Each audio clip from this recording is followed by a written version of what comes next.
GST में एक और अमेंडमेंट आया, लेकिन पूरा अच्छे से नहीं आया, इसलिए एग्जाम पॉइंट ऑफ व्यू से कोई खास रेलिवेंट नहीं है। एक्चुअल में एक इनकम टैक्स में अमेंडमेंट आया है सेक्शन 269 एसयू में, उसी के करस्पॉन्डिंग जीएसटी में अमेंडमेंट लाया गया। इनकम टैक्स का प्रोविज़न समझ लीजिए तो जीएसटी का प्रोविज़न अपने आप क्लियर हो जाएगा। इनकम टैक्स का प्रोविज़न ये है कि कोई भी बिजनेस हाउस जिसका लास्ट फिनेंशियल ईयर में 50 करोड़ या उससे ज़्यादा का टर्नओवर था, तो ऐसे फाइनेंशियल हाउसेस अपने कस्टमर्स को डिजिटल पेमेंट का ऑप्शन देना मैंडेटरी है।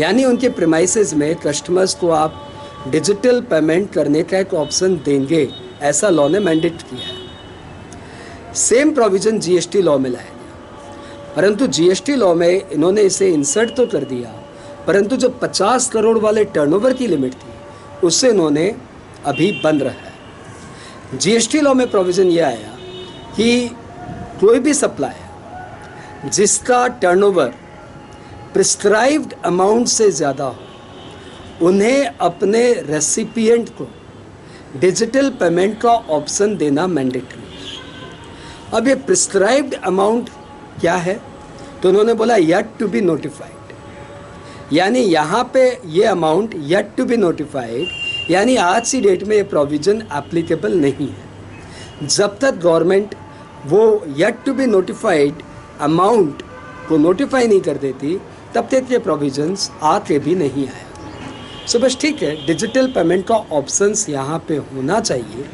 लेकिन कौन से टर्नओवर के बाद ये अभी तक क्लैरिफाई नहीं है। तो प्रैक्टिकली आज की डेट में जीएसटी के किसी रजिस्टर्ड बंदे को अपने कस्टमर को इलेक्ट्रॉनिक पेमेंट या डिजिटल पेमेंट का कोई ऑप्शन देने की रिक्वायरमेंट नहीं है।